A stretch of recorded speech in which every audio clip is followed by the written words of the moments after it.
listen. The silence that follows a Cat C-15 seizing up in the middle of a muddy field is the loudest sound a man will ever hear, especially when that man is already standing on the precipice of losing everything his family built over a century. It was a Tuesday in early May, the kind of humid afternoon where the air feels like a damp wool blanket and the smell of ozone hints at a spring storm that's more likely to bring hail than hope. For Elias Thorne, that silence was a death knell. As the radiator hissed its final pathetic breath and the smell of scorched oil filled the cab of his 1994 Peterbilt, Elias didn't even have the energy to swear. He just leaned his forehead against the grease-stained steering wheel, listening to the rhythmic tick-tick-tick of cooling metal. This wasn't just a mechanical failure. It was a surrender. The Thorne Ranch had survived the Dust Bowl, the Great Depression, and the brutal droughts of the 80s, but it couldn't seem to survive the relentless, compounding interest of a predatory loan and a string of crop failures that had left the soil as dry as a bone and the bank accounts even drier. Just as the first heavy drops of a May rain began to splatter against the dusty windshield, a set of headlights cut through the gloom. It wasn't a neighbor coming to offer a tow. It was a silver SUV, clean and clinical, driven by a man named Henderson, who wore a suit that cost more than Elias's entire herd. Henderson didn't even bother to step out into the mud.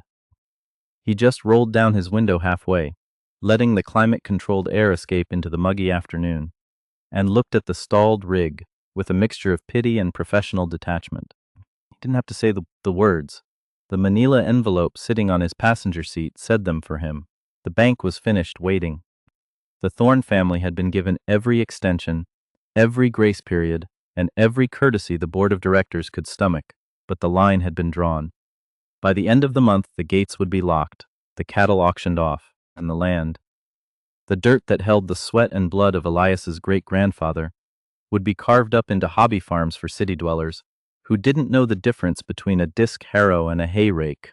Elias watched Henderson drive away, the tires of the SUV barely spinning in the slick May mud, leaving behind a trail of exhaust and a crushing sense of finality.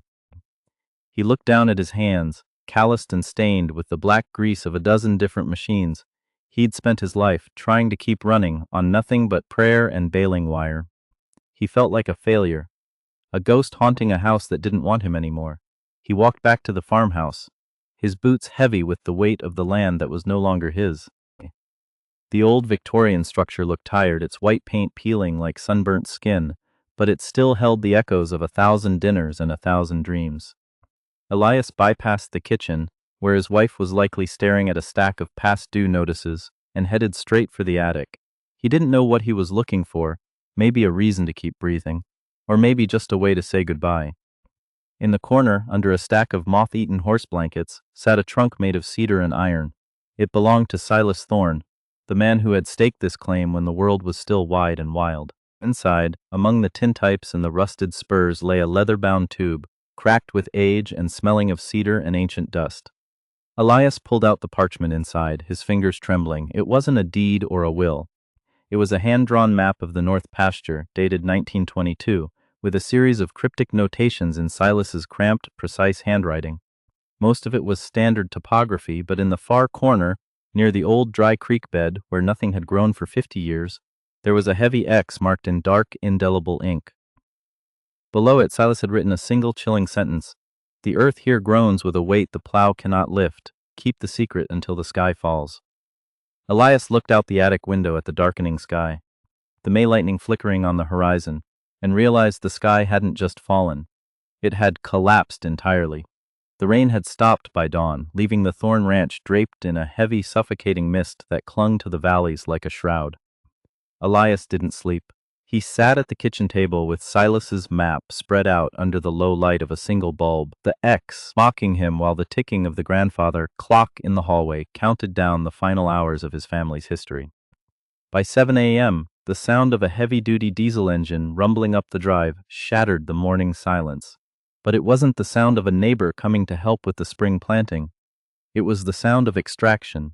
Miller's heavy towing had arrived, sent by the local equipment dealer, Kavanaugh, to reclaim the 9380 Case IH four-wheel drive that Elias had missed 3 consecutive payments on. This wasn't just about a tractor. It was about the lifeblood of the season. In late May, every day the seed isn't in the ground is a day you're stealing from the harvest. and without that articulated beast, the thousands of acres of unseeded soil would remain barren. Even worse, the crop insurance, the only safety net that might have satisfied the bank for another quarter, required the seeds to be in the dirt by the end of the week. Without the case, Elias wasn't just broke, he was legally disqualified from his own survival. Kavanaugh himself stepped out of the lead truck, a man who had sold Elias's father his first combine 30 years ago, but now looked at the Thorne family as nothing more than a toxic asset on a balance sheet. He didn't offer a handshake or a sorry for your luck, only a clipboard with a repossession order that felt heavier than the iron it claimed. The tow crew worked with a practiced, brutal efficiency, their hydraulic winches screaming as they prepared to drag the dead weight of the Thorne legacy off the property, while the sun struggled to break through the gray sky. Elias stood on the porch, his hands deep in his pockets, watching as the massive tires of the Case IH crunched over the gravel. His neighbors, the Millers and the Grahams, drove by slowly in their own trucks, their eyes averted, caught between the pity of seeing a titan fall and the terror that they might be next. It was the ultimate public humiliation in a town where a man's worth was measured by the color of his paint and the straightness of his furrows. Kavanaugh didn't look back as the convoy pulled away, leaving a gaping hole in the machine shed and a cloud of dust that tasted like the end of the world. The pressure didn't stop with the machinery. Before the dust from the tow trucks had even settled, the foreman from the neighboring corporate conglomerate, a massive outfit that had been circling the Thorne acreage like a vulture, pulled his shiny dually up to the fence line.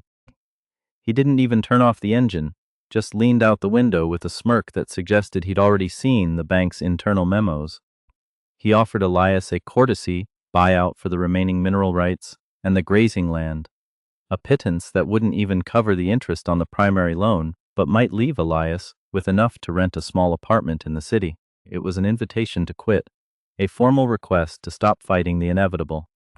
The foreman pointed toward the north pasture, the very place marked on Silas's map, and laughed about how that land hadn't seen a profitable blade of grass since the First World War. He called it the dead zone, a place where equipment went to break and dreams went to rot. Elias didn't respond, but as the foreman drove off, kicking up a plume of dry May soil, the desperation inside him reached its boiling point. He looked at the old rusted backhoe sitting behind the barn, a machine so ancient it was more rust than steel, a relic that Kavanaugh hadn't even bothered to take because the scrap value wouldn't cover the diesel to haul it. It was all he had left, and as the clock ticked toward the final foreclosure, Elias realized that if he was going to lose everything, he might as well go down digging in the dirt everyone else had already given up on. The Ford 4500 backhoe sat like a skeletal remain under the lean-to, its yellow paint long ago surrendered to a thick patina of rust and lichen that made it blend into the dead brush. To any sane observer, it was a 5-ton paperweight, but to Elias, it was the only shovel left in his hand as the final days of May ticked away with the cold precision of a guillotine. The first hurdle was the engine, a 3-cylinder diesel that had swallowed enough moisture over a decade of neglect to likely be seized solid. He spent the better part of the afternoon scavenging like a man possessed. He pulled the heavy-duty batteries from the dead Peterbilt, lugging them across the yard in a makeshift sled, and began the grueling process of bleeding the fuel lines, which were choked with a gelatinous sludge of algae and old diesel. Every bolt was a battle. Every turn of the wrench was met with the ear-piercing screech of metal on metal, a sound that seemed to carry across the valley to the corporate ears of the neighbors. He wasn't just a farmer now. He was a surgical mechanic trying to restart a heart that had stopped beating during the Reagan administration. He bypassed the rotted ignition switch with a screwdriver, the sparks jumping in the dim light of the shed like tiny desperate stars. When the starter finally engaged, it gave a guttural, reluctant moan, throwing a cloud of black soot that coated the rafters and Elias's lungs alike. But then, against every law of mechanical probability, the old Ford roared to life, a rhythmic, uneven thrumming that vibrated through the very soles of his boots. It was a mechanical miracle, but it was a fragile one. As soon as he tried to engage the hydraulic pump, a high-pitched scream signaled a catastrophic failure. A main pressure line, brittle as a dry twig from decades of UV exposure and frost, had split wide open, spraying a fountain of milky, water-contaminated hydraulic fluid into the thirsty dirt. Elias didn't have the money for a new high-pressure hose, and the nearest parts store was 40 miles away. even if they had something for a machine this old, which they wouldn't. He stared at the leaking line, the blue-tinged fluid pooling in the mud, and felt the familiar weight of defeat pressing on his shoulders. But then he remembered something Silas had written in the margins of a ledger back in the attic. The iron remembers its shape if you give it a reason. He went back to the wreckage of the Peterbilt C-15 engine, his eyes searching for anything that could withstand the 2,000 pounds of pressure the backhoe's pump would exert. He found a length of steel fuel line that was roughly the same diameter and a handful of heavy-duty T-bolt clamps. Using a handheld oxygen acetylene torch with a tip so fouled he had to clean it with a guitar string, he flared the ends of the steel pipe, creating a rigid bypass that would hold just enough pressure for a few hours of digging if he was surgical with the levers. It was a dangerous improvised fix, a farmer's bandage that risked blowing the seals out of the control valve or sending a shard of steel through his leg if it failed. But Elias was past the point of caring about safety. He drove the chattering, smoking backhoe toward the north pasture, the machine swaying like a drunkard on its mismatched, dry-rotted tires.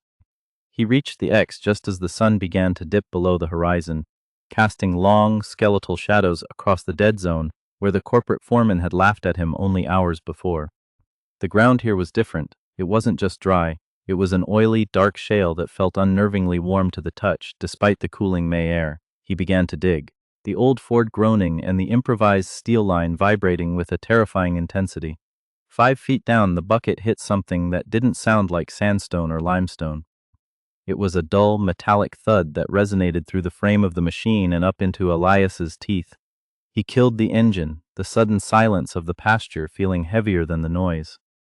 He climbed down into the hole, his boots sinking into a thick black slurry that smelled like a gas station and an ancient rotted forest. He cleared the mud with his bare hands, his fingernails tearing as he revealed a rusted iron cap, bolted to a casing that looked like it had been hand-forged in a different century. This wasn't a natural spring or a buried tank. It was a wildcat well, a vertical straw into the deep earth, capped and hidden by Silas during the chaotic oil boom of the 1920s, when the land grabbers were tearing the county apart. Silas hadn't just been a farmer. He had been a strategist who saw how wealth destroyed a man's character and chose to hide the black gold, until the family truly had no other choice but to bleed. Elias found the release valve, a massive brass wheel frozen by a century of oxidation. He applied the torch once more, the blue flame licking against the ancient metal until it glowed a dull cherry red. With a 6-foot cheater pipe for leverage and every ounce of desperation in his soul, he threw his weight against it. The wheel didn't turn. It screamed. And then, with a crack like a rifle shot that echoed all the way to the bank's front door, the pressure of 100 years began to vent.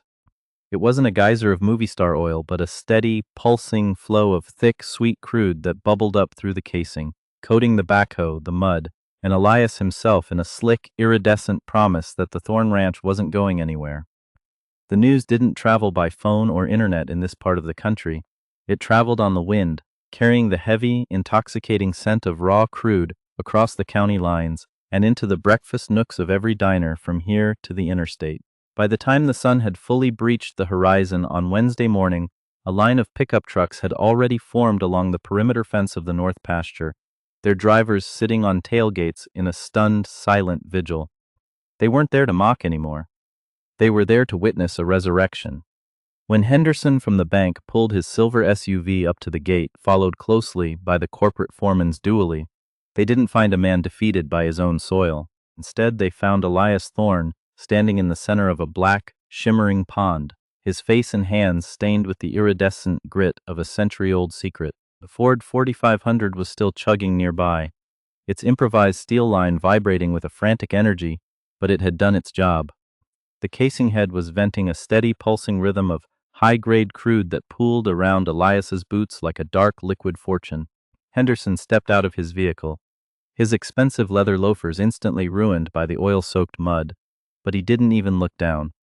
His eyes were fixed on the flow, his mind clearly racing through the thousands of pages of fine print he had used to corner the Thorne family.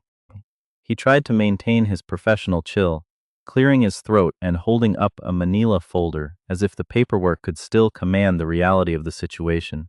But his voice cracked when he spoke. He tried to claim that the foreclosure was already in motion. that the mineral rights had been frozen as part of the asset seizure. But Elias just reached into his pocket and pulled out the map. The corporate foreman wasn't as subtle as the banker. He marched right up to the edge of the dig site, his face a mask of fury and greed, demanding to know how Elias had bypassed the geological surveys his company had spent millions on. He shouted about illegal tapping and lack of permits, trying to use the weight of his corporation to bully a man who had just spent the night wrestling with the ghosts of his ancestors. But the skeptics in the crowd, the neighbors who had watched the Thorne ranch bleed for years, finally found their voices. Old man Graham, who had been farming the adjacent section since the 50s, hopped the fence and stood shoulder to shoulder with Elias. He pointed a gnarled finger at the foreman and reminded him, and everyone within earshot, that the Thorne mineral rights had been severed and protected under a Homestead Act that predated the very existence of the corporation's board of directors. The shift in the atmosphere was physical. The air felt charged, the weight of the bank's pressure suddenly evaporating in the face of a raw, undeniable reality. Henderson's clinical detachment was replaced by a desperate, fawning sycophancy. He started talking about restructuring and partnership opportunities, his tone shifting from an executioner to a salesman in the span of a heartbeat. He realized that the Thorne Ranch was no longer a toxic asset to be liquidated, but the most valuable piece of real estate in the three-state area. Elias didn't say a word to the banker or the foreman. He just looked past them at the line of trucks on the fence. He saw the men who had looked away when his tractor was being towed, the ones who had whispered about the Thorne curse over coffee. He saw the shame in their eyes, but he also saw a flicker of something that had been missing from the valley for a long time. Hope. If the dead zone of the North Pasture could yield life, then maybe their own struggling sections weren't as doomed as the banks told them they were. The reputation of the Thorne family, which had been dragged through the mud and scrutinized by every ledger keeper in the county, was restored in a single greasy explosion of luck and legacy. The corporate foreman eventually retreated to his truck, realizing he had no play left but a long, losing legal battle against a man who now had the resources to fight back. Henderson lingered, still trying to get Elias to sign a temporary stay that would keep the bank in the loop. But Elias simply pointed toward the gate. The power dynamic had flipped so completely that the banker didn't even argue. He just climbed back into his SUV and drove away, his tires spinning uselessly in the oil and mud before catching the gravel of the main road. Elias turned back to the old Ford backhoe, the machine that had saved his life with a piece of salvaged truck pipe and a prayer. He patted the rusted hood, the heat from the engine warming his oil-slicked palm, and for the first time in a decade, he didn't feel the weight of the world on his shoulders. He felt the earth beneath his feet, and for the first time it was finally giving back more than it took. By the time the searing heat of late June began to bake the valley floor, the Thorne Ranch didn't look like a crime scene of poverty anymore. It looked like a fortress of industry. The first thing Elias did with the initial royalty check, a piece of paper with enough zeros to make Henderson's head spin, wasn't to buy a fleet of brand new plastic-heavy tractors. Instead, he called Kavanaugh and paid the balance on the 9380 Case IH in full, with a little extra for the delivery fee, to have it hauled back to the shed where it belonged. He stood in the drive as the lowboy trailer tilted, and that articulated beast rumbled back onto Thorne soil, its red paint gleaming under the harsh summer sun like a returning king. But the real victory wasn't just in the new money, it was in the revival of the old iron. Elias spent a week in the shop with a master mechanic, finally giving the Peterbilt C15 engine the overhaul it deserved. They didn't just fix the seizure, they bored it out, replaced the pistons with high-performance ceramics, and tuned that turbo until it whistled a note of pure, unadulterated defiance. Hearing that engine turn over for the first time, a deep, resonant roar that shook the very foundations of the barn, was the sound of a man taking his life back. The old Ford backhoe, the rusted savior that had held together with a scrap of steel fuel line, was given a permanent place of honor in the front pasture, its bucket resting on the very spot where it had struck the casing. It wasn't a piece of junk anymore. It was a monument to the idea that when the world says a machine or a man is finished, they're usually just getting started. The closure with the bank was less about a handshake and more about a cold, calculated transaction that Elias will savor for the rest of his days. He didn't just pay off the mortgage.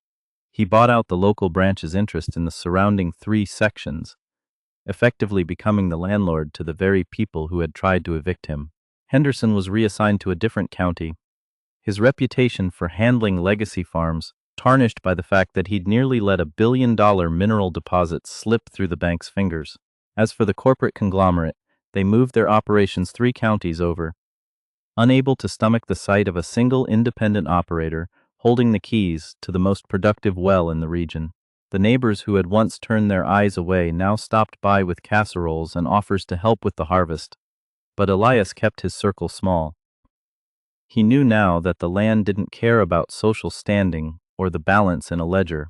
It only cared about the hands that were willing to get dirty and the hearts that were stubborn enough to listen when the earth started to groan. He still spends his evenings on the porch, watching the rhythmic bobbing of the pumpjack in the north pasture. But his eyes always wander back to the map. He realized Silas hadn't hidden the oil just to save the ranch from a bank. He'd hidden it to ensure that whoever found it would have to be desperate enough to work for it, mechanical enough to reach it, and man enough to keep it. The lesson left behind in the grease and the shale is one that every person working a piece of ground should hold close. Your greatest asset isn't something the bank can appraise, and it's rarely something you'll find in a showroom. It's usually buried under the things everyone else has called trash, waiting for the right combination of necessity and ingenuity to bring it to the light. Elias Thorne didn't survive because he got lucky. He survived because he refused to believe the dead zone was actually dead.